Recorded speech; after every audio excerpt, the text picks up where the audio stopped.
February 1956. The last constitution of the Soviet Union was established 9th of October 1977. The first republic secedes from Soviet Union 1990. The multi-party system was introduced 1990. August coup against then leader Mikhail Gorbachev happened in 1991, August of 1991. Belovezha Accords came 1991. And 1991, that same year, 26th of December, almost in 1992, the Soviet Union was proclaimed dissolved under the last leader, head of state of Soviet Union, Mikhail Gorbachev. So, in order to see this as a big picture, I just want everyone to see that the latter half of from the 1920s to about 1990, 70 years, this was a tumultuous time. And again, I mentioned the fact that Soviet communism, it lasted for such a long time, although it has so much like contradictory and contradictions, and it had like a back and forth tendency where leaders would pursue Stalinization and after his death pursue de-Stalinization. As leaders went back and forth in ideologies, the people were the ones that really suffered. So many people died in collectivized farms. So many people died in their 5-year plans. So many people died in revolutions. So many people died just working. And although Communist Party, and I mentioned before that 98% of all the labor force were union members who took orders from a Communist Party dogma. And those people were the same people that died. Those people were the same people that were promised economic distribution, economic communism, economic relief, but what they got was famine, corruption, not enough reform, and ultimately dissolution and dissolving of the Soviet Union. So communism is a social system that had many flaws. And then this is the background in which we come to our understanding of socialism. Socialism and communism. I do have socialism here in the United States, socialism, and then I have example as People's Republic of China. People's Republic of China, or PRC, is the world's most populous country. It's the world's most populous country. Or one of the oldest countries as well, with its rich history. What happened was socialism, communism came, and Maoism came, and we have Marxism, Leninism, Stalinism, we have Maoism. During the similar era of Stalin, Mao came, and it revolutionized China. What happened was it basically did away with all different religious, cultural, social background. It dominated the politics, every arena of the People's Republic of China. Again, China was born in a civil war. China was invaded by Japan, so it had divided territories during World War II. Well, World War II, Japan surrendered. The vacuum of power led to a civil war between the Chinese Communist Party, CCP, and the Kuomintang, which is the more democratic People's Republic of China.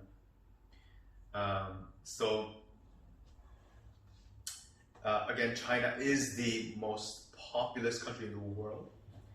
Population more than 1.4 billion.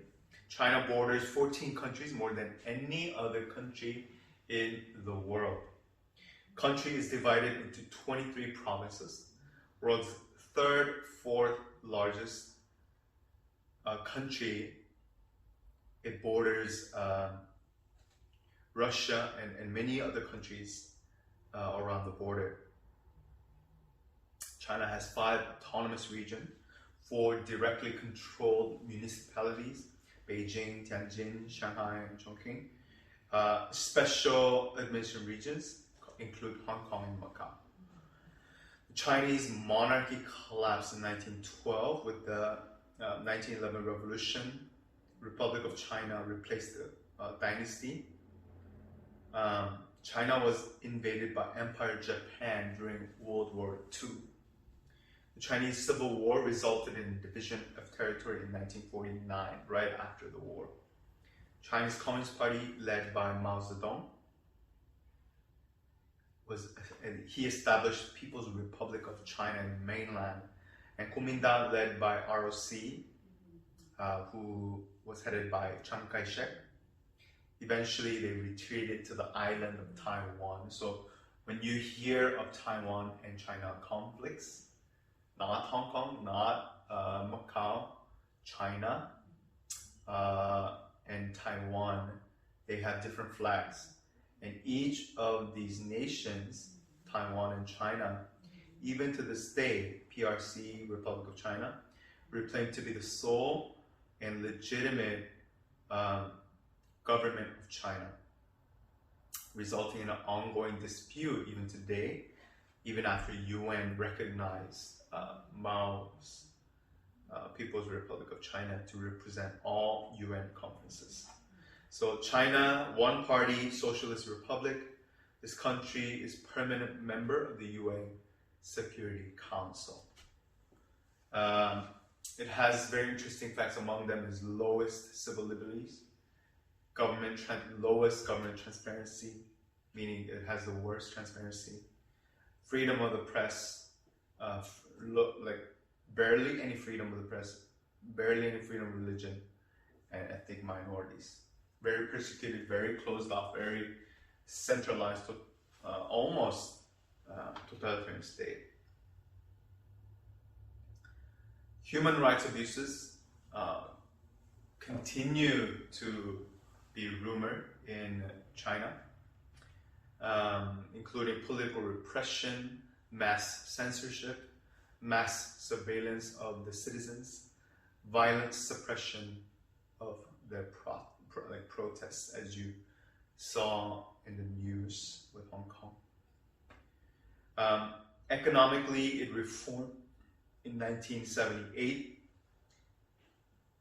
World Trade Organization in 2001, China became the second largest economy by GDP, purely by GDP, which stands for Gross Domestic Product, and is still the world's fastest growing economy. It has the second largest economy and is the fastest growing. The second wealthiest nation in the world, world's largest manufacturer and exporter. So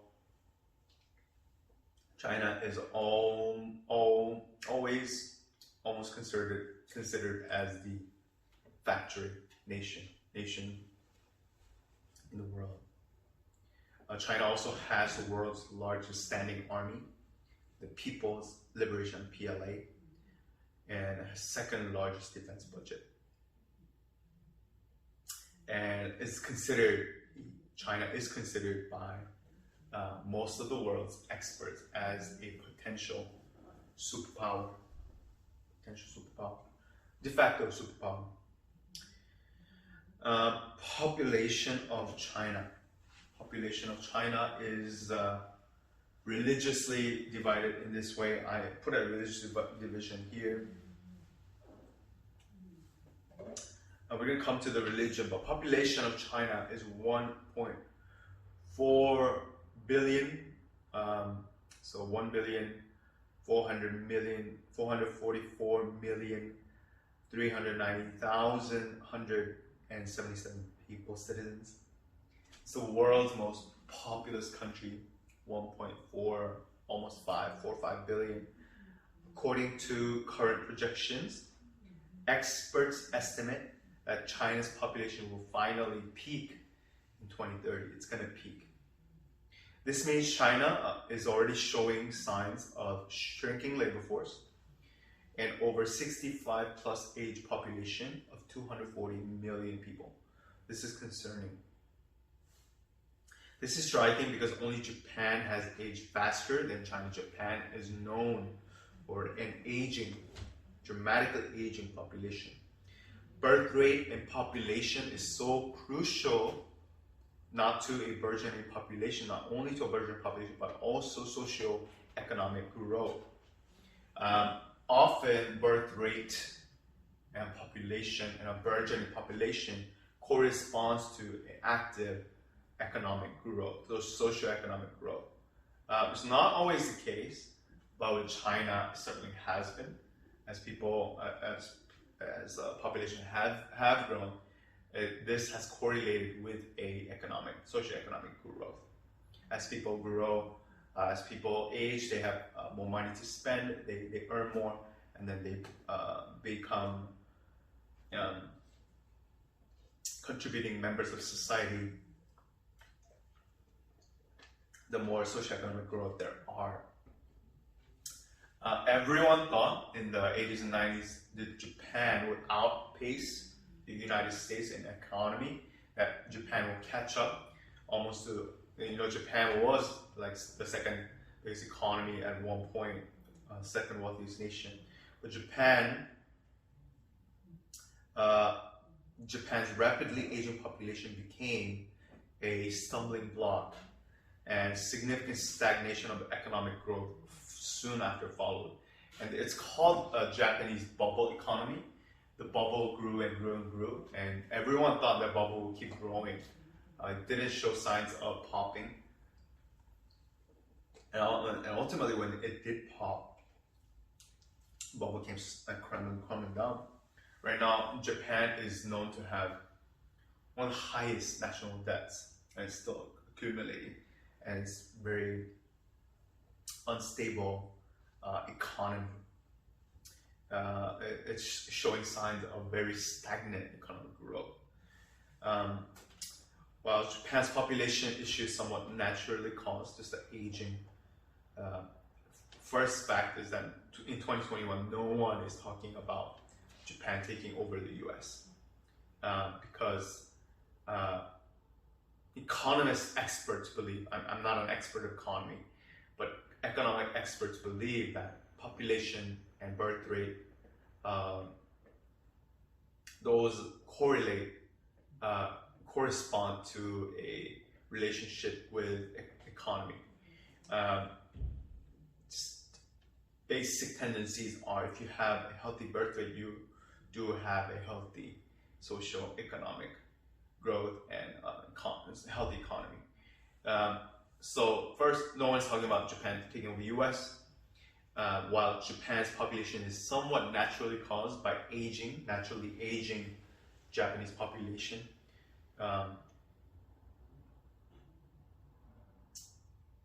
And Japan's population issue, not only aging but low birth rates. But China, as we're talking about China right now, China, unlike Japan, has a significant demographic problem.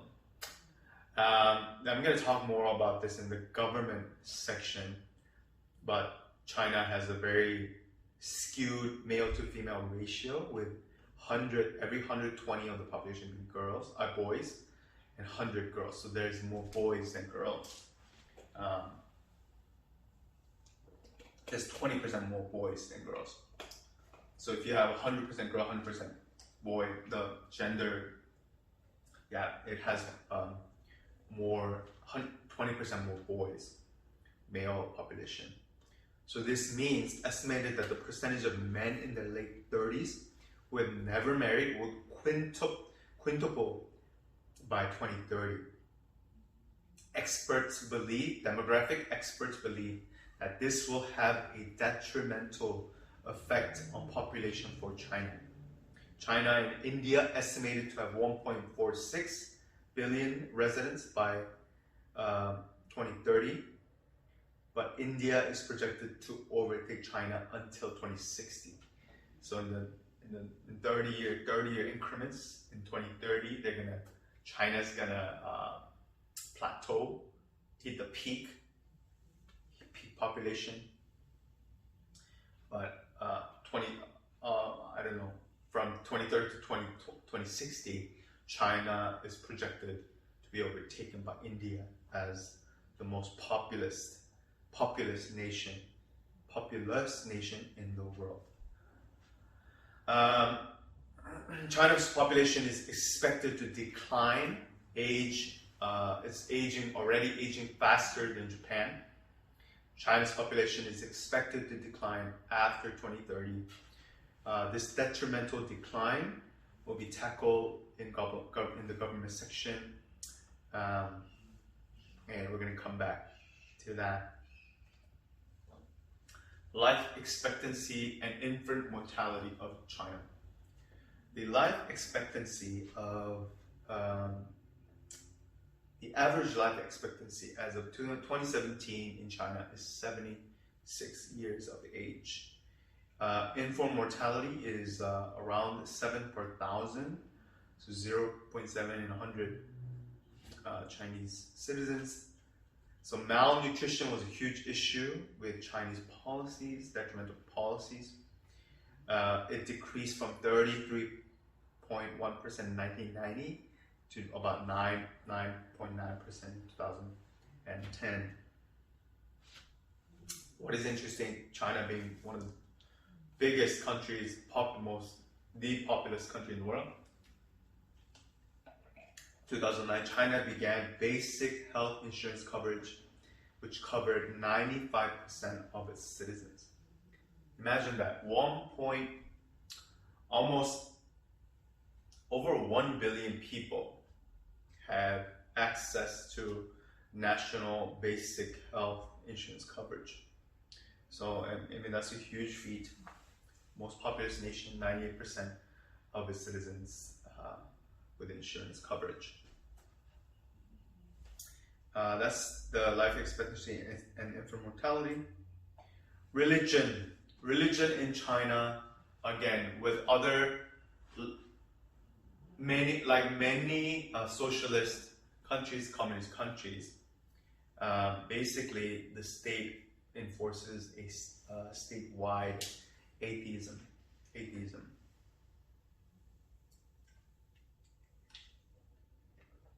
So 74.5% of all Chinese have no religion or folk religion. 18.3% believe in Buddhism, 5.2% believe in Christianity, 1.6% believe in Islam, and 0.4% they believe in other religions. Folk religion is huge. I think in that, Confucianism is also included in that demographics as well. Having no religion, it means it doesn't fall into Buddhism, Christianity, Islam, and others.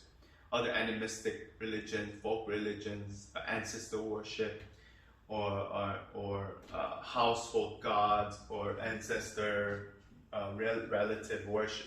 There's other forms of worship. Confucianism is also somewhat very popular in China.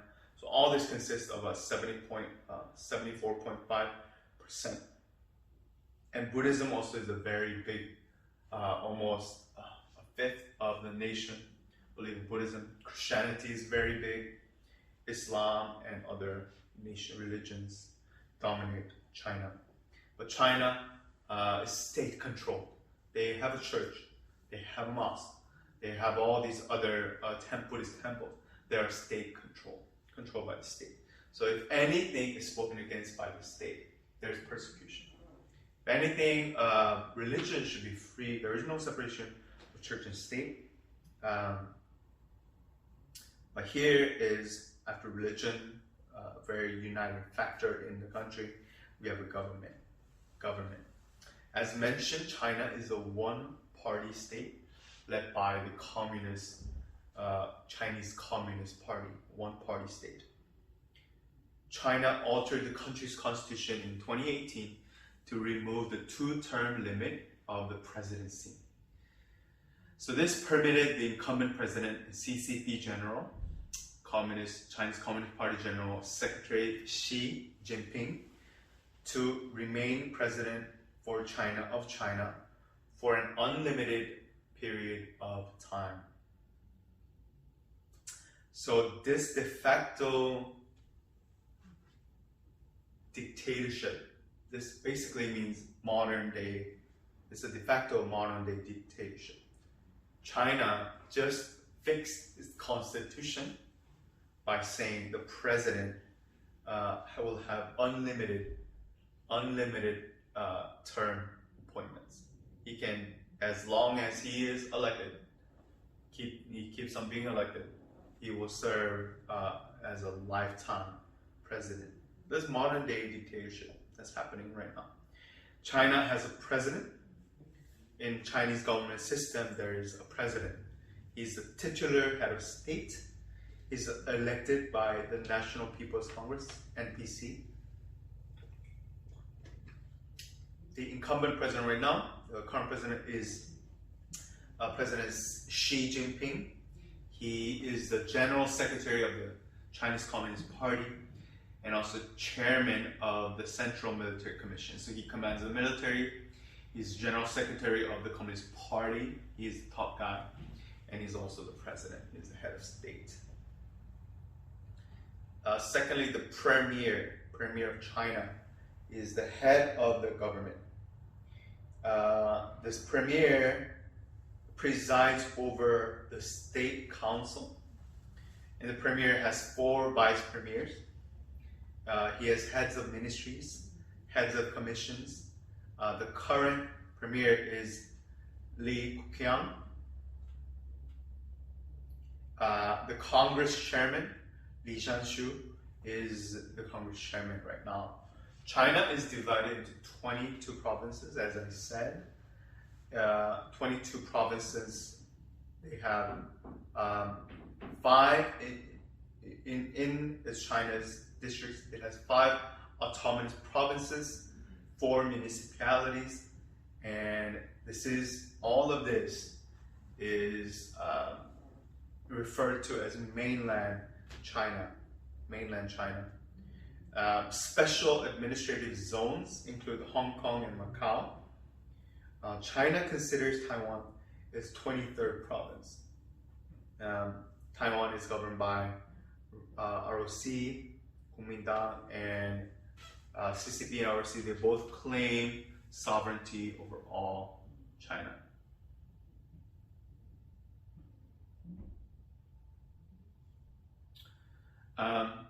China borders more nations than any other country in the world. So therefore, these ministries of each province is crucial governing the entire country.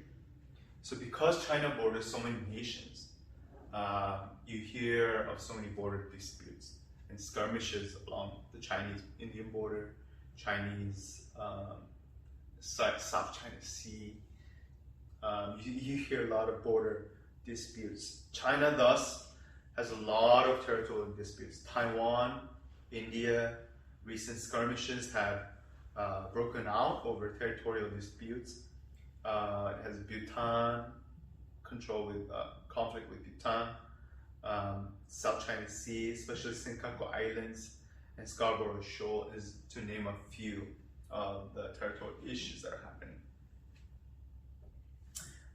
Here we come to Chinese detrimental policies, Chinese policies that have proved to be quite detrimental.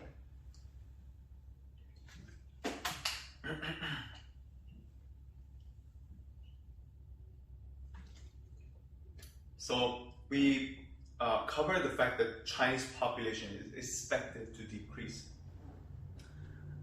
In order to control the rapid explosion of the population, we see now that Chinese population is decreasing. Well, what was devastating was that China's population expected to decline because it's due to the Chinese government's dangerous policies. The infamous one-child policy, because they thought China is being so overpopulated. So this policy gave economic benefits to families with only one child, and they had a right to choose that child. Although this policy was halted in 2016, the detrimental effects you can begin to see with the population decline of the birth rate. The preference of boys in Chinese families led to one child being predominantly male. Much of this rapid Chinese economic progress and development came at the expense of cheap labor and rapid industrialization.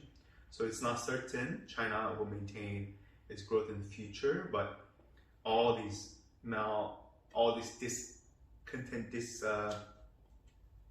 detrimental policies have resulted in China's demise. Socio-political and human rights issues still cause problems even today.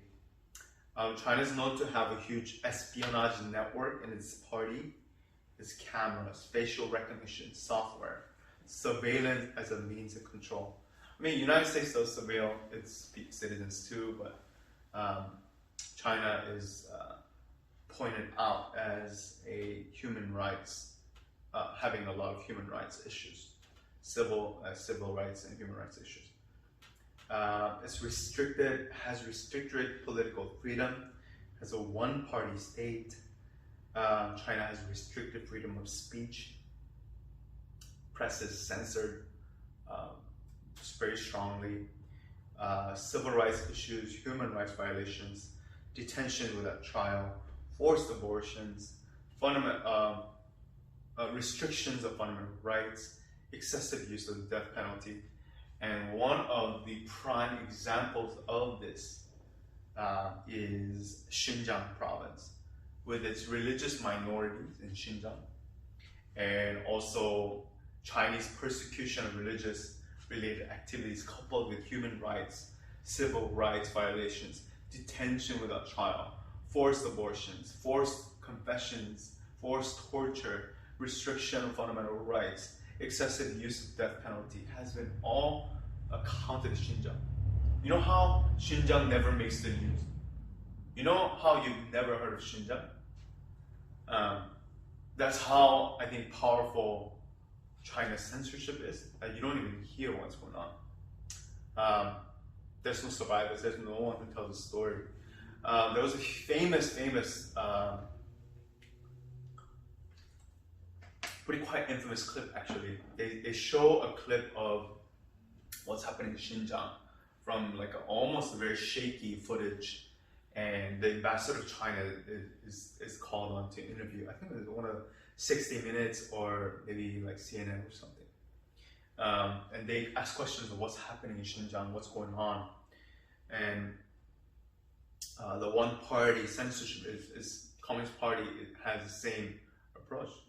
We're not mistreating them. That nothing's happening. And you see a group of people being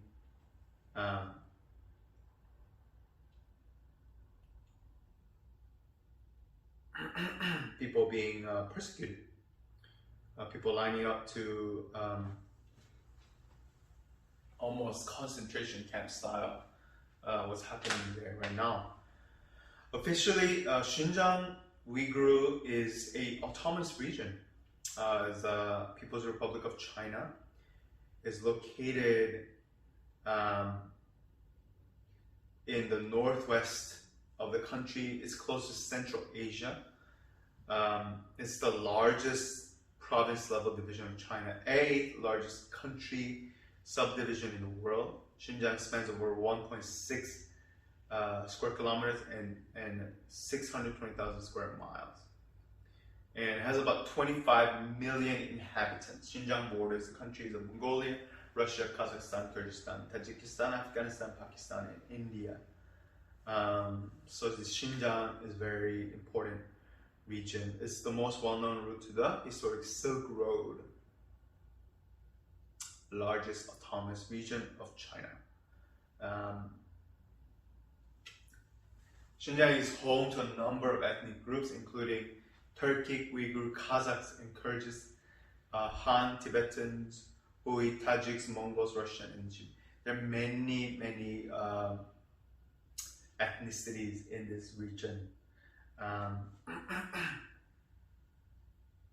Xinjiang is divided, but only by mountain ranges and basins. But only about 9%, about 10% of Xinjiang's land is fit for human habitation. Xinjiang, very interesting, very old, has a documented history of about 2,500 years.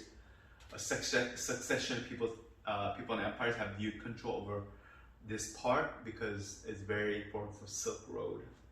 The Qing dynasty in the 18th century replaced by Republic of China, and after Chinese Civil War, People's Republic of China, and in 1954, Xinjiang Bituan was set up to increase border defense against Soviet Union. And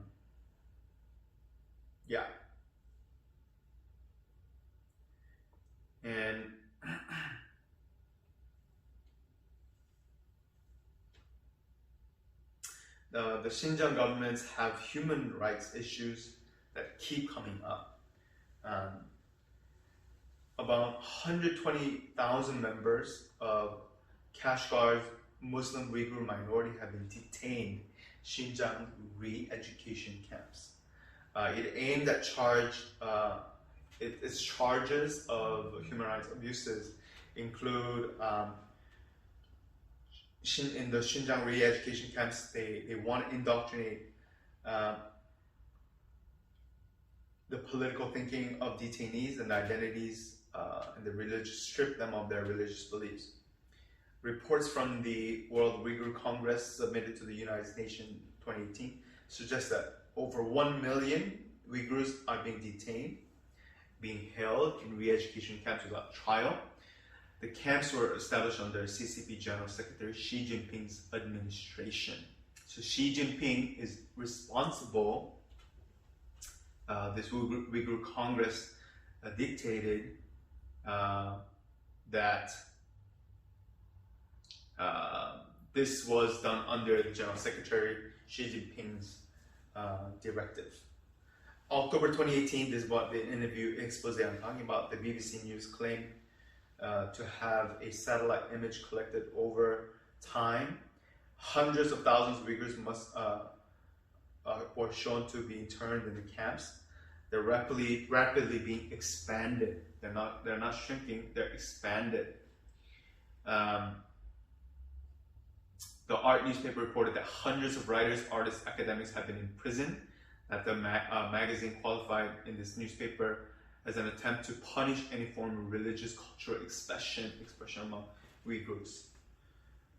So 2019, 22 countries, July 2019, 22 countries, Australia, Austria, Belgium, Canada, Denmark, Estonia, Finland, France, Germany, Ireland, Japan, Latvia, Lithuania, Luxembourg, the Netherlands, New Zealand, Norway, Spain, Sweden, Switzerland, and the UK sent a letter to the Human Rights Council criticizing China for mass detentions, and other human rights violations against Muslims in China's Xinjiang region. July group of 37 countries submitted a similar letter in defense of China policies. Algeria, Angola, Bahrain, Belarus, Bolivia, so on and so forth, to defend China's policies. However, in 2019, Qatar withdrew. This basically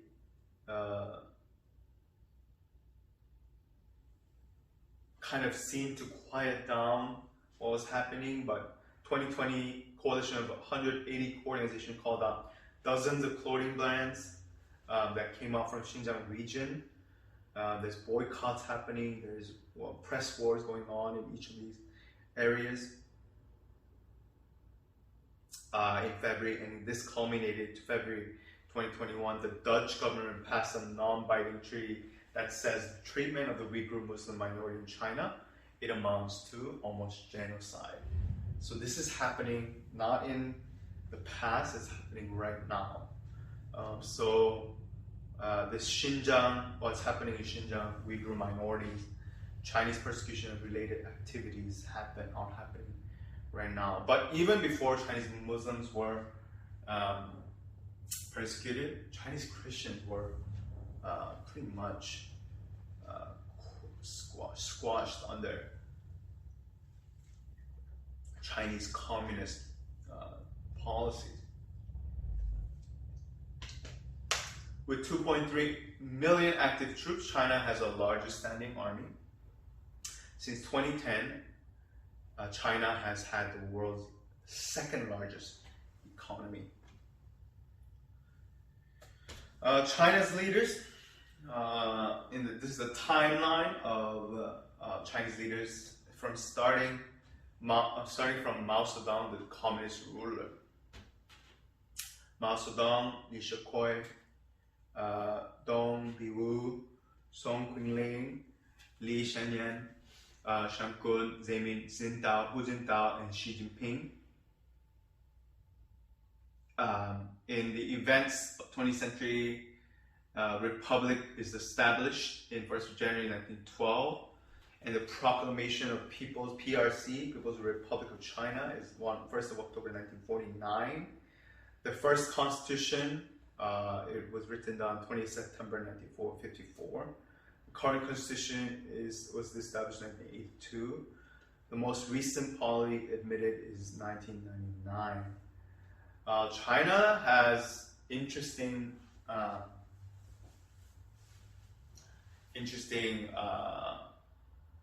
policies, and one of them is it opened itself economically, so it's almost de facto capitalist country economically, but in policy, in foreign policy, domestic policy, in politics, it's a very closed nation. Still very totalitarian, even in controlling the masses, in mass surveillances. There were attempts for reform. People wanted to revolt and come against, overthrow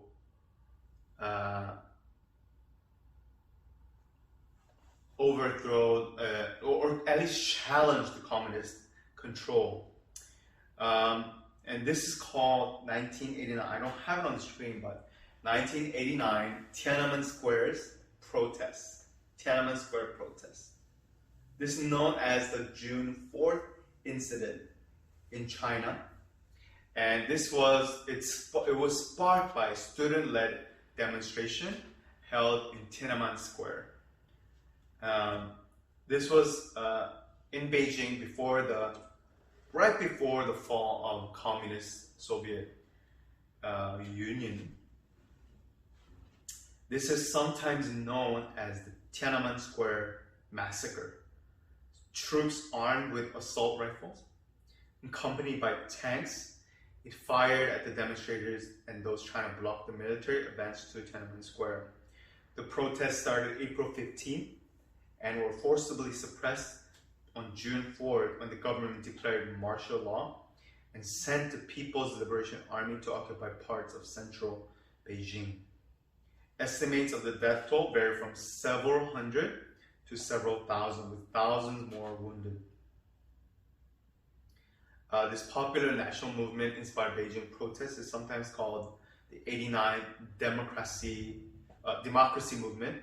Tiananmen Square incident is known to be the most significant event for China's pursuit of democracy. The methods used is hunger strike, sit-in occupation of public square. The goals were to end corruption within the Communist Party, democratic reforms, freedom of press, freedom of speech, freedom of association, democratic inputs on economic reforms. It caused by basically those issues: economic reform, initiation, inflation, political corruption, nepotism, third wave of democracy. It spread from Beijing, China to 400 cities nationwide. 32 years ago, happened 32 years ago in 1989, started in April and culminated in June 4th.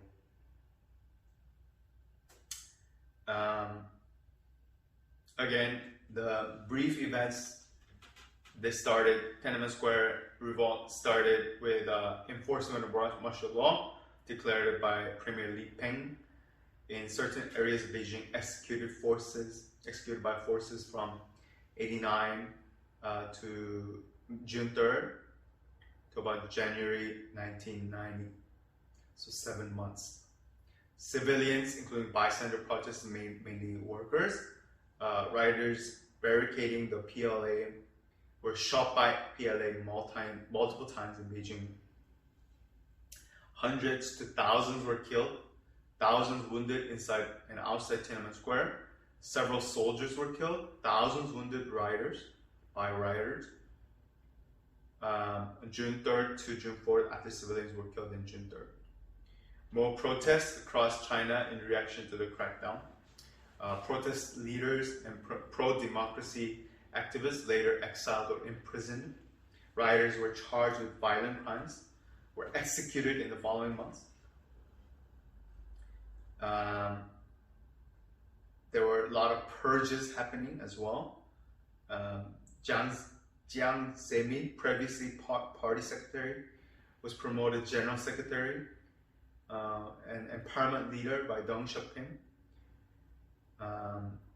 Western economic sanctions, armed embargoes resulted in the People's Republic of China. Operation Yellowbird was started.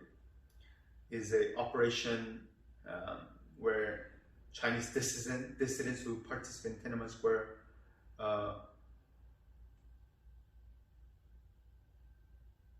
who participated to escape arrest, and Western intelligence such as British SIS or British MI6 and US CIA were involved in the operation.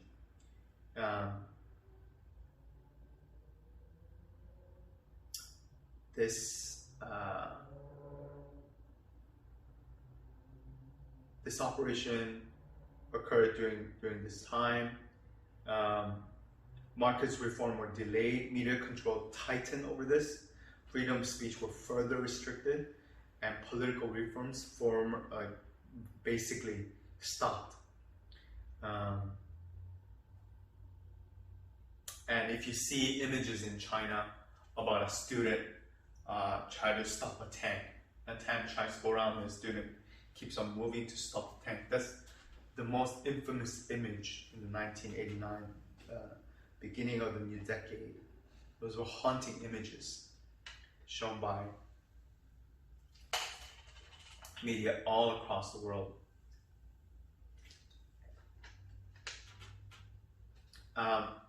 These protests was precipitated by the death of pro-reform communist general Hu Yaobang. Hu Yaobang was the high-ranking official in the People's Republic of China. He had top office. He held top office in the Communist Party. Hu joined the CCP in 1930s. He rose to prominence as a comrade of Deng Xiaoping. But in the Cultural Revolution, he was purged, and he was purged again by Mao. After Deng rose to power following the death of Mao, Hu promoted to a series of positions. What happened is, October 87, he retained his membership, but what happened was that he suffered a heart attack attending a Politburo meeting. He was rushed to the hospital, accompanied by his wife, who died several days later. He was described as a great proletarian revolutionist and statesman. Although he had become semi-retired official, he was removed from positions of real power by his mistakes. Public pressure formed the Chinese government to give him a state funeral attended by party leaders. The eulogy of Sunho praised his work in restoring political normality and promoting economic development after the Cultural Revolution. So on the 22nd of April 1989, 50,000 students marched to Tiananmen Square to participate in Hu's memorial service and to deliver a letter of petition to Li Peng. Many people were dissatisfied with the party's slow response and relatively subdued funerary arrangements. Public mourning began on the streets of Beijing and elsewhere.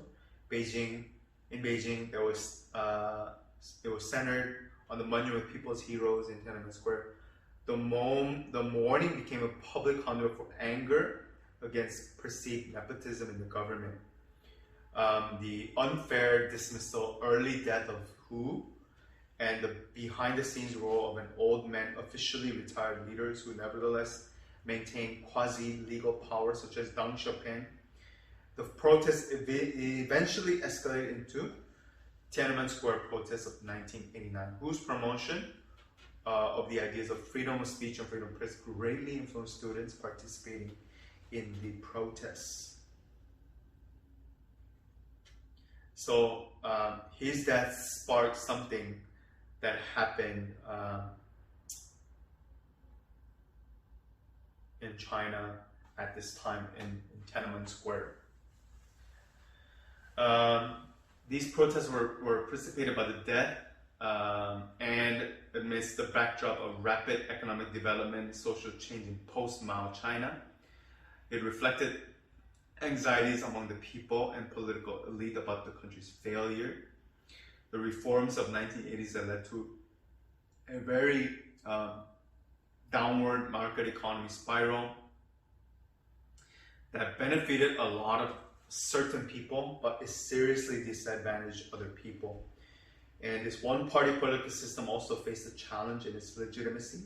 Common grievances at the time include inflation, corruption, limited preparedness of graduates for the new economy, restrictions on political participation, so there were only the few that held on to power. No accountability, no constitutional due process, corruption, freedom of the press, no freedom of the press, no freedom of speech.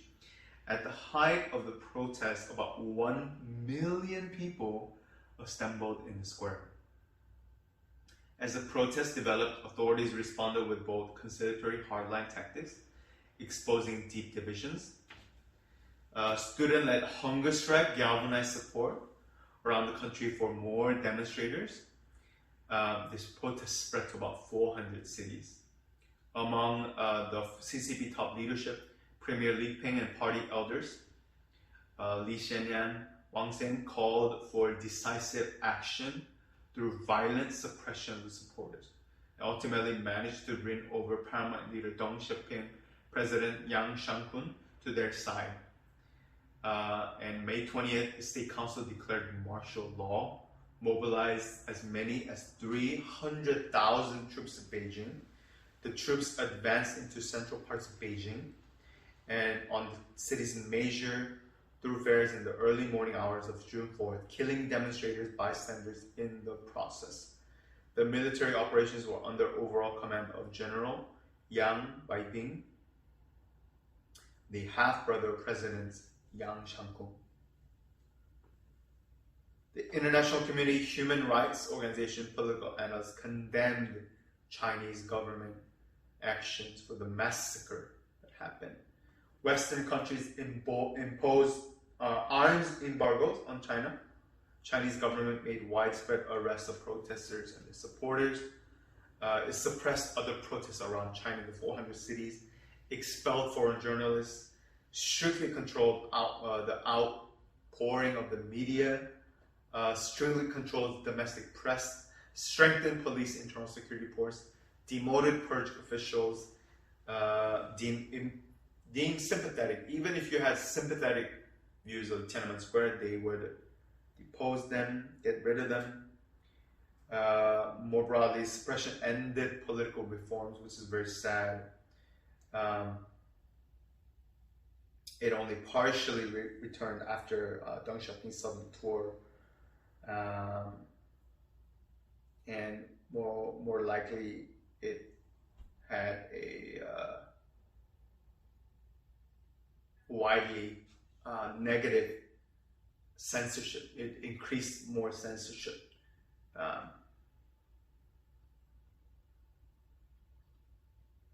So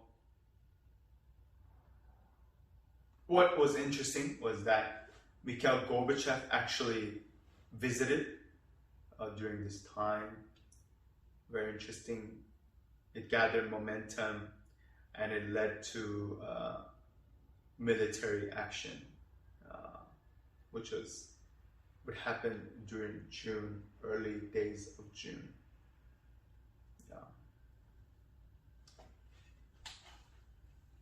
Want to talk about, at this point, one of its most prominent leaders, Mao. Mao, very important figure. Can't talk about China without talking about Mao. As you see, the timeline of the Chinese communist leaders. Mao is the chairman of the Communist Party. Interesting system. China has a president and premier, head of government, president or chairman, chief of the party as the titular head of state. Mao Zedong was born December 26, 1893, and he died September 9, 1976. He's also known as Chairman Mao. He's a Chinese Communist revolutionary. He's the founding father of the People's Republic of China. He ruled as chairman until his death in 1976. His ideology is predominantly Marxist and Leninist, but his military strategies, theories are collectively known as Maoism. Mao was the son of a pauper peasant in Shenzhen, Yunnan province.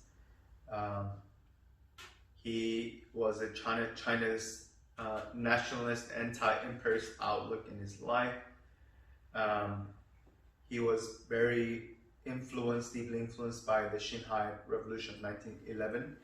In the May 4th movement in 1919, he adopted Marxist-Leninism while working at Peking University and became radicalized there.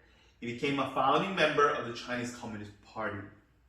And the Autumn Harvest Rising in 1927, when the Chinese Civil War broke between the Kuomintang and the CCP, Mao helped to found the Chinese Workers' Peasants Red Army. He's the founder.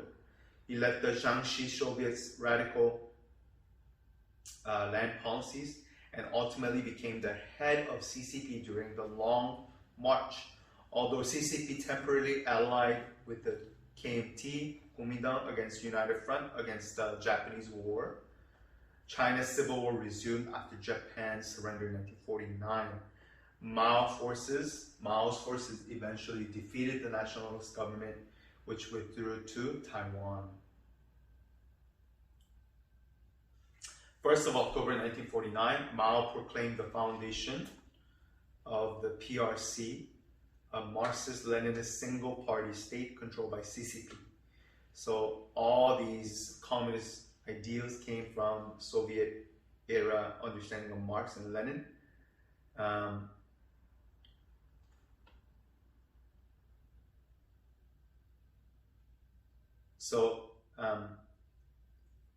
Mao was also known to participate in the Korean War. It resulted in the deaths of several million Chinese. Planned economy. He constructed the first constitution of China. The Great Leap Forward was his main policy that aimed at China to radically rapidly transformed Chinese economy from agrarian to industrial. So this led to the deadliest famine in history, killing 15 to 55 million people between 1958 and 1962. And in 1963, Mao ordered the socialist education movement. 1966, he initiated the Cultural Revolution. He programmed to remove counter-revolutionary elements in Chinese society, which lasted 10 years. And it marked a violent class struggle. See here, the common thread here is a class struggle in communist socialist regimes. Because Karl Marx was all about instigating class struggle, right? The working class overthrowing the ruling class. There's always this class struggle, like revolutionary ideals. So this Mao's cult of personality, tens of millions were persecuted, even including the second chairman of the PRC.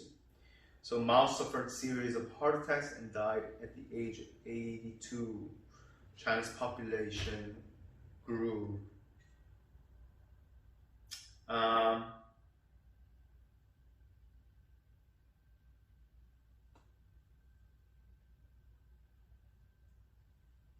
Mao is known as the founding father of modern China, and we cannot talk about China without talking about Mao.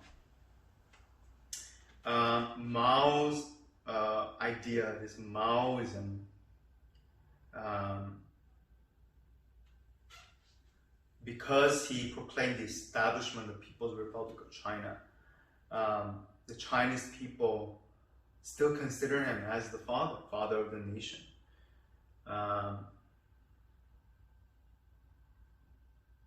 But he's also known to kill a lot of his citizens because of his policies, his purges, his cultural revolution.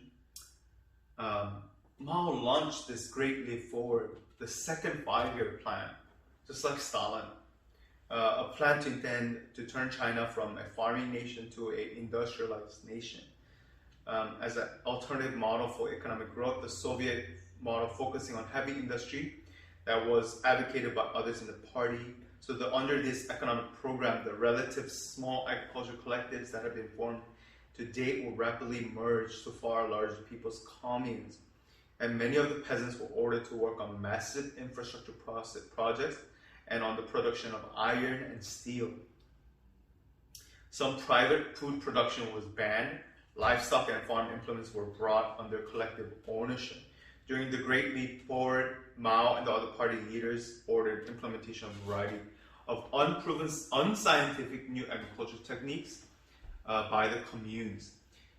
Combined effect of diversion of labor to steel production and infrastructure projects led to natural disasters, 15% drop in grain production for their 10% decline in 1960 and no recovery in 1961. This was detrimental.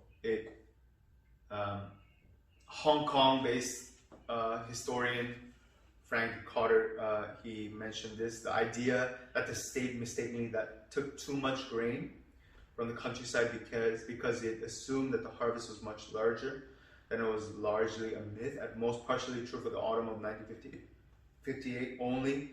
In most cases, the party knew very well that it was starving its own people to death. At a secret meeting in Xinjiang Hotel, Shanghai, dated March of 1959, Mao specifically ordered the party to procure up to 1/3 of all the grain, much more than had ever been the case. That meeting, he announced that to distribute resources evenly would only ruin the Great Leap Forward. When there's not enough to eat, people starve to death. It's better to let half of the people die so that the other half can have their fill. How disgusting is that ideology?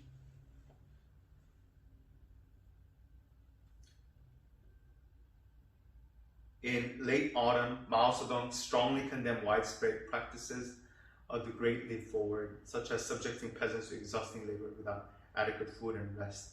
which had resulted in epidemic starvation and deaths. At that time, Mao explicitly recognized that anti-rightist pressures on officialdom were a major cause of the production at the expense of livelihood.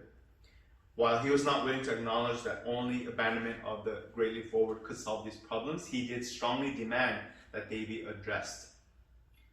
Mao revived the Great Leap Forward in the context of a new, extremely harsh anti-rightist campaign, which relentlessly promoted the spring of 1960, together with the radical policies that he previously condemned. Mao expressed concern about abnormal death, other abuses. He failed to apply the pressure needed to stop them. Chairman should have known, but he failed to stop them. These two understanding of Mao. But Mao is still, again, deemed as the father of the nation, and these are the leaders of China.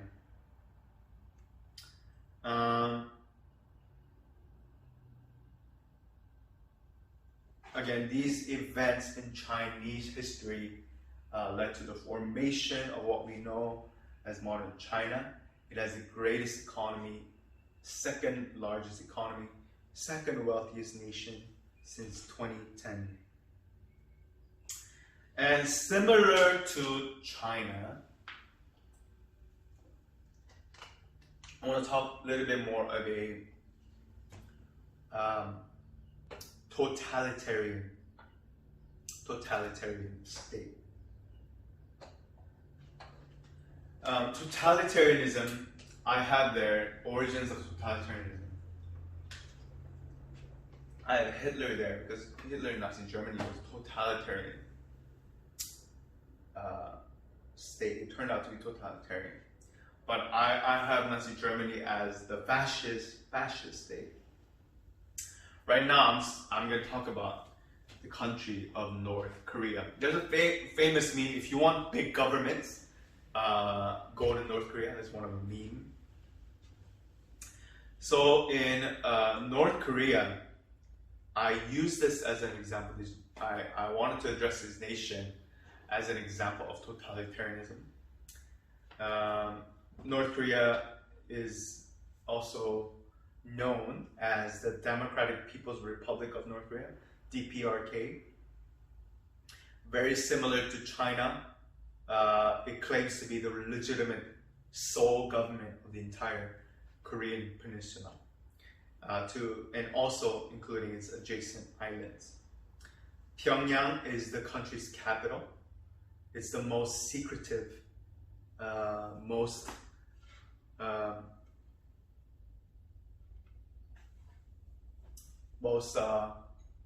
reclusive nation in the world today. It's also, this country is also known as the Hermit Kingdom. 1910, the annexation of Korea, the whole Korean peninsula, by Japanese Empire resulted in the end of the Korean dynasty or Korean monarchy. After Japanese surrender, Korea divided into two countries, north and south. In the 38th parallel, this is the dividing line between the peninsula. Korea remains as the last divided nation on the planet on Earth. 1948, separate governments were formed right after the surrender of Japan. North Korea is still at war with South Korea. North Korea invading, it invaded South Korea in 1950, began the 3-year war known as the Korean War.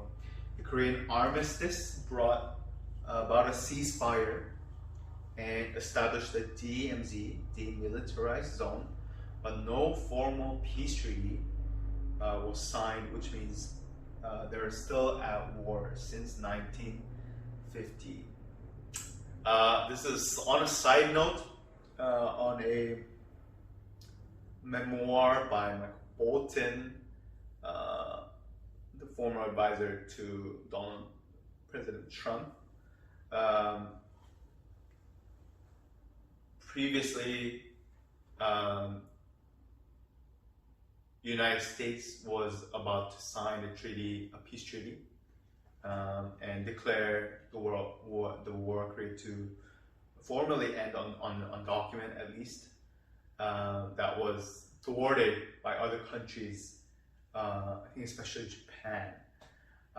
And this just shows how complex this area is. And in this East Asian area, North Korea is the single totalitarian regime that still defies time and remains to this day.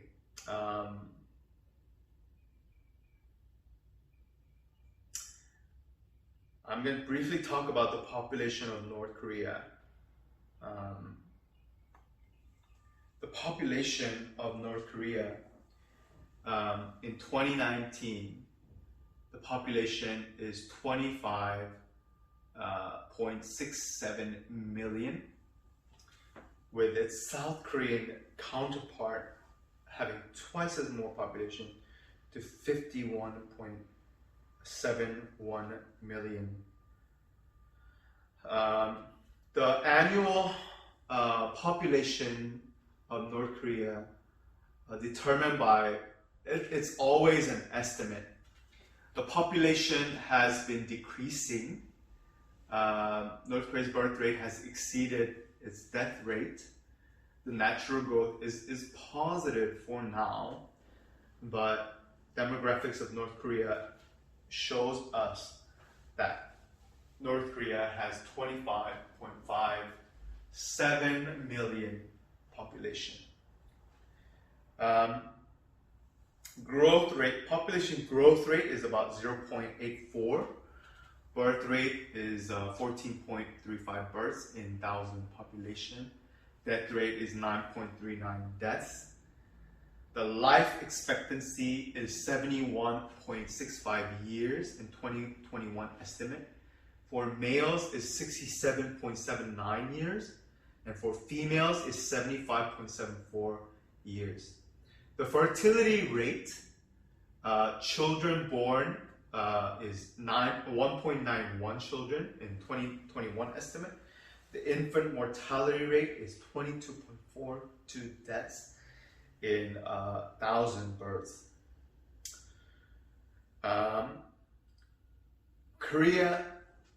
North Korea population is 22 million. Infant mortality rates and life expectancy is what we see here. I want to talk about religion.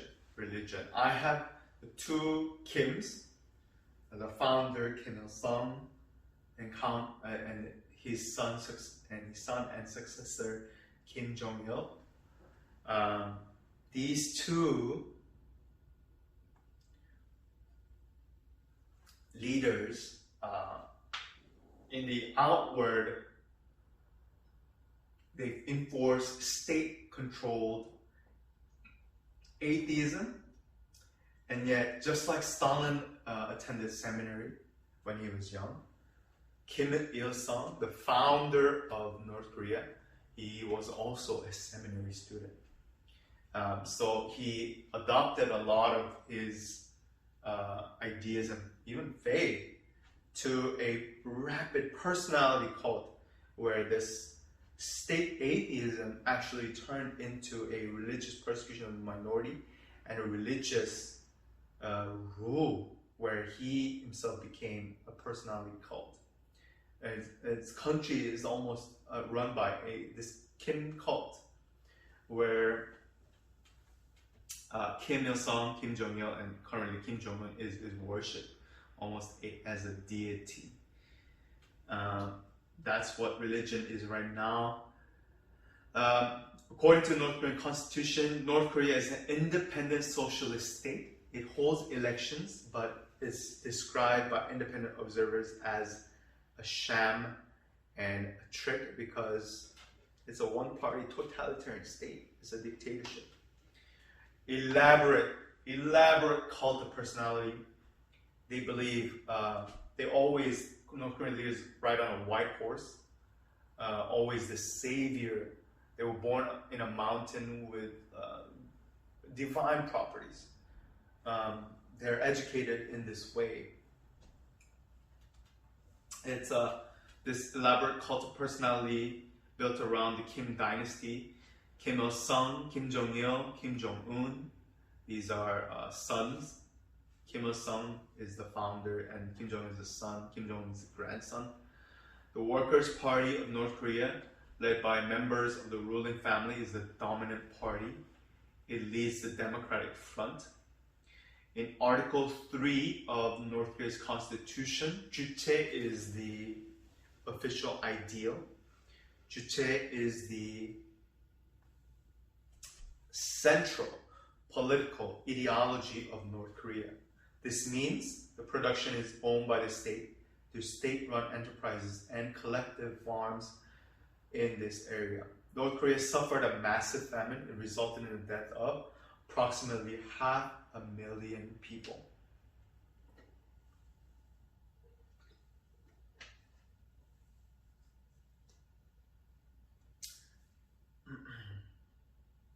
Juche ideal, this ideology was incorporated by Kim Il-sung as a variant of Marxist-Leninist ideology. Its ideal is a man is a master of his destiny. So masters of revolution and construction. So by becoming self-reliant, Juche ideology, by becoming self-reliant, only then a nation can achieve true socialism. That's what Kim believed in his idea in forming Juche. Emphasized the individual, nation state, and sovereignty. Basically, the Kim dynasty, Kim invaded the South Korea, invaded South in June 25th, 1950. The swift blitzkrieg formation, almost swift running of the invasion. It swept through most of the country, but the United States Command was subsequently established following the U.S. Security Council's recognition of North Korean aggression against the South Korean nation. This motion passed, and the United States rarely acts, but motion passed because of Soviet Union, a close ally. They were close ally to North Korea. Soviet Union at the time was a member of UN Security Council. It was boycotting UN over its recognition of the Republic of China rather than the People's Republic of China. So the UN command led by the United States intervened to defend the South and rapidly advanced into North Korea. As they neared the border with China, Chinese forces intervened on behalf of North Korea, shifting the balance of the war again. Fighting ended July 27, 1953, when an armistice ceasefire approximately restored the original boundaries between North and South Korea, but no peace treaty was signed. Approximately 3 million people died in the Korean War, with higher proportion civilian death toll than World War II or the Vietnam War, making it perhaps the deadliest conflict in the Cold War era. Both capita absolute terms, North Korea was the country most devastated in the war, which resulted in the death of estimated 12 to 15% of the whole North Korean population, which was 10 million. A figure close to or surpassing the proportion of Soviet citizens killed in World War II.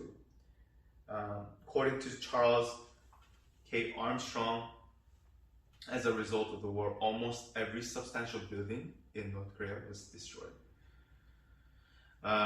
This brief timeline: Soviet administration was in 3rd of October 1949. First provisional government, February 8th, 1946. Second provisional government, February 22nd, 47. DPRK, Democratic People's Republic of Korea, was established September 1948. Current constitution was formulated in 1972. UN admitted North Korea to as member in 1991. and there was a Panmunjom Declaration in 27th of April 2018. Very, very significant. First time that North Korea has reached out, 2018. As we go toward the end of our lecture today, I want to talk about Third Reich Nazi Germany as an example of fascist nation. Third Reich Nazi Germany, as you know, Hitler was the power, population of Nazi Germany. I'm going to go into that a little bit.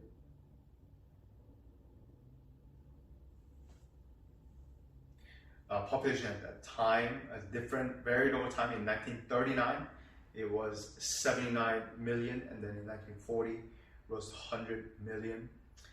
Officially known as German Third Reich until the Nazi Party controlled the country, and it transformed into a dictatorship. Before it was not. Had a chancellor. Germany under Adolf Hitler, it became a totalitarian state in nearly all aspects of life were controlled by the government, Third Reich, meaning Third Realm, Third Empire. This Third Reich alluded to Nazis' conceit that Nazi Germany was a successor to the Holy Roman Empire, which is the First Reich. German Empire, 1871 to 1918, the Second Reich. The Third Reich was Hitler, and the Nazis referred to as the 1,000-Year Reich. Ended 1945, just 12 years when the Allies defeated Germany, ending World War II in Europe. German Reich, or Deutsches Reich, had the understanding that when Hitler was appointed chancellor in 1933 as the head of government, and he was appointed by that position as chancellor of Germany by president of the Weimar Republic, Paul von Hindenburg, the head of state. The Nazi Party began to eliminate all political opposition, and when Hindenburg died, Hitler became dictator by merging the president and the chancellor, and confirmed Hitler in 1934 as the sole Führer, which is leader of Germany. And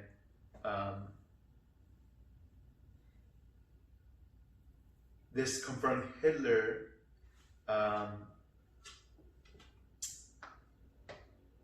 as the sole person, sole leader, whose word and authority became highest law. Government was not a coordinated, cooperating body, but a collection of factions struggling for power, for Hitler's favor, for the leader's favor. So in the midst of the Great Depression, Nazi restored economic stability and ended mass unemployment using heavy military spending, fixed economy using deficit spending. This regime undertook a massive secret rearmament program. You know, Germany was not allowed to make war again, but secretly rearmed itself. And the construction of the extensive public works project, including construction of the Autobahnen, the motorway. The return to economic stability boosted the regime's popularity throughout Germany.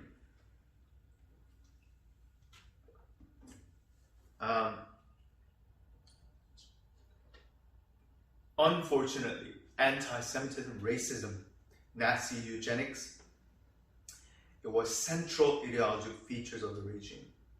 Just as Juche is a central ideology, Nazi fascism is a conservative tendency where the racism was a fueling ideology which gave someone to hate. Hate is a strong motivating factor more than any religion. The Germanic peoples were considered by the Nazis to be the master race in its purest branch of the Aryan race.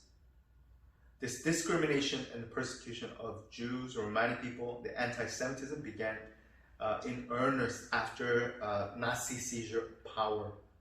The first concentration camps was as early as 1933. Jews and other lesser races were deemed undesirable, untouchable, and were imprisoned. Socialist communists were also killed in here too. Imprisoned, exiled, Christian churches and citizens that opposed Hitler were oppressed, and many leaders were imprisoned. This education focused on racial biology, population policy, fitness or military service, career, educational opportunities for women were curtailed, recreation and tourism were organized by Strength through Joy program. It culminated in the 1936 Summer Olympic Games, showcased Germany on the international stage. Propaganda Minister Joseph Goebbels made effective use of film, mass rallies, Hitler's hypnotic oratory to influence public opinion. The government controlled artistic expression, promoting specific art forms, banning or discouraging others. Nazi Germany made territorial demands from the latter half. The Saarland voted to rejoin Germany. Rhineland, which had been demilitarized after World War I, Germany seized Austria in the Anschluss of 1938, demanded that they receive Sudetenland, a region of Czechoslovakia. Same year, Slovak race proclaimed to be client state of Germany. German protectorate Bohemia, Moravia, and Czech lands. Shortly after that, Lithuania ceded to Germany, signed the Non-Aggression Pact with the Soviet Union, invaded Poland. This launched the World War II in Europe. By 1941, Germany, European allies, Axis powers controlled much of Europe. Extended offices of the German administration happened. A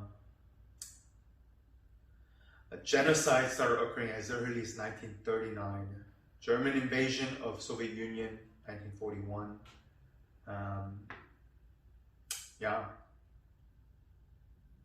And we can't talk about Nazi Germany, without talking about its government and its leader, Adolf Hitler. Hitler was born 20th April 1989 and died April 1949. He was an Austrian-born German politician, was the dictator of Germany. He was sole dictator, Führer of the Third Reich from 1933 to 1945. He rose to power as a leader of the Nazi Party, becoming Chancellor in 1933, assuming the title Führer and Reichskanzler in 1934. During his dictatorship from 1933 to 1945, he initiated World War II in Europe by invading Poland in 1939. He was closely involved in military operations throughout the war and was central to perpetration of the Holocaust, genocide of about 6 million Jews and millions of other victims. Again, here he was Time Man of the Year. Hitler was born in Austria, raised near Linz. He served during World War I, joined the German Workers' Party. He attempted to seize power with the Nazi Party, failed coup in Munich. He was imprisoned with a sentence of 5 years. In this jail, he wrote the famous book Mein Kampf, My Struggle. Early released in 1924, Hitler gained popular support by attacking the Treaty of Versailles, how unfair that was. And with his anti-communism, anti-Semitic, and pan-Germanistic, and charismatic oratory, hypnotizing oratory, And in his Nazi propaganda, he frequently denounced international capitalism, communism, as part of a Jewish conspiracy theory. In November 1932, the Nazi Party had the most seats in German Reichstag, but did not have a majority. As a result, no party was able to form a majority parliament coalition in support of a candidate for chancellor. Former Chancellor Franz von Papen and other conservative leaders persuaded President von Hindenburg to appoint Hitler as chancellor in 1933. Shortly after, Reichstag passed the Enabling Act of 1933, which began the process of transforming Weimar Republic into Nazi Third Reich and Nazi Germany, a one-party dictatorship based on the totalitarian, autocratic ideology of Nazism. Hitler aimed to eliminate Jews from Germany and establish a new order to counter what he saw as the injustices of the post-World War I era. International order dominated by Britain and France. This he wanted to break down. His first 6 years in power resulted in rapid economic recovery from Great Depression and annexation of territories inhabited by millions of ethnic Germans, which gave him significant popular support. Hitler wanted Lebensraum, which means living spaces for the Germanic people of Eastern Europe. So that's why, even though he signed a non-Soviet, non-aggressive pact, that Eastern Europe was where his living spaces, Lebensraum, is the place where Germanic people would flourish there. He saw that as a haven. So he declared war on Germany when France and Britain declared war on Germany when Hitler invaded Poland. Hitler invaded Russia, Soviet Union, 1941. End of 1941, German forces, European Axis powers occupied most of Europe and North Africa. These gains gradually reversed after 1941. As soon as he started attacking Soviet Union, that was the end of the expansion territorially. 1945, the Allied armies defeated German army. On 29th of April 1949, he 2 days later, the couple committed suicide to avoid capture by the Soviet Red Army. Their corpses were burned. Historian biographer Ian Korsha described Hitler as the embodiment of the modern political evil. Under Hitler's leadership, this racially motivated ideology, he was responsible for the genocide of more than 6 million Jews. Hitler and the Nazi regime responsible for killing estimated 19.3 million civilians, prisoners of war. In addition, 28.7 soldiers, civilians died as a result of military action in European theater. So that's about 30 million. The number of civilians killed during World War II, it was an unprecedented warfare, and the casualties is the biggest, deadliest conflict in human history. But as you look at the screen, you see two leaders of fascism. You see Mussolini in Italy, Italian dictator, and you see Hitler. These two are the leaders. I'm going to try to end with USA. I don't think I can get to case for Christian sociology. I'll cover that next week in our 7th lecture. I want to end with United States. United States.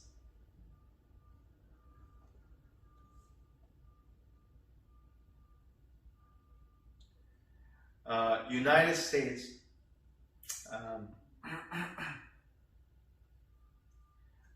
is often USA, called USA, United States of America.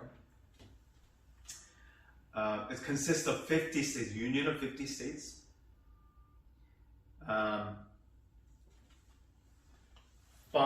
It has a federal district, 5 major unincorporated territories, 326 Indian reservations, and has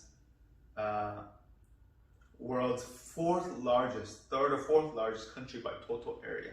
So 3.8 million square miles. It borders Canada to the north and Mexico to the south, with a population of more than 331 million people. It's the third most populous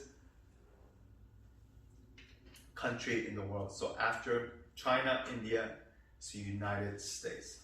331 million people. National capital is Washington, D.C. The most populous city is New York City.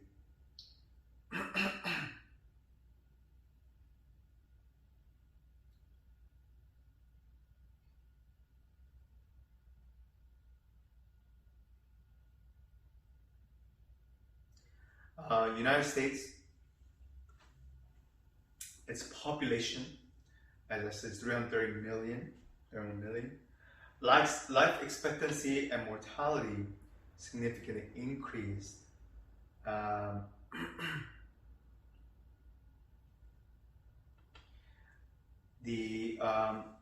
Because it's the third most populous country in the world, the total fertility rate in the United States for 2020 is 1.638, with the replacement fertility rate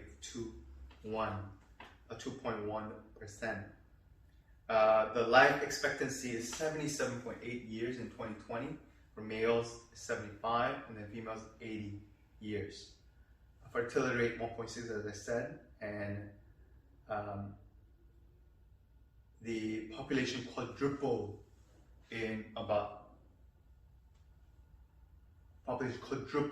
during the 20th century, with a growth rate of about 1.3% a year, from 76 million in 1900s to 281 million in 2000. So it surpassed the 300 million mark in 2006, and we have 331 million right now. Religion,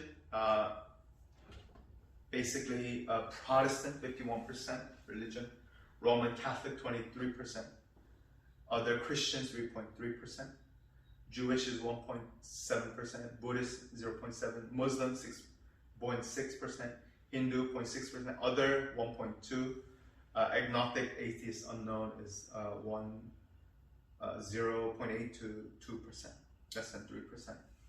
The government of the United States is divided into three branches: legislative branch, executive branch, and judicial branch. Executive branch having the office of president. The legislative branch is Congress, divided into Senate and the House of Representatives. Judicial branch being the Supreme Court of the United States. So the leaders, the presidents of the United States, as you can see,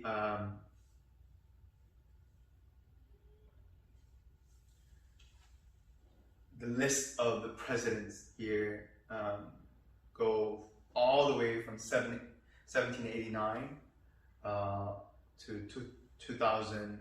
As we can see, is 21 with Donald J. Trump, and currently the current president is Joe Biden.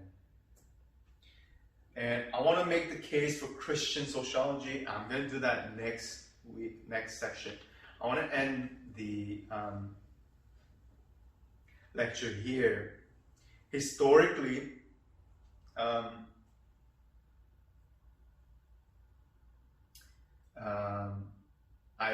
forgot to mention the historic of Nazi Germany. All these, I want to wrap up what we covered today, meaning we covered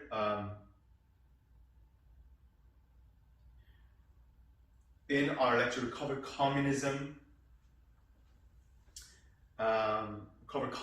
socialism, and covered communism, Russia, Soviet Union, socialism.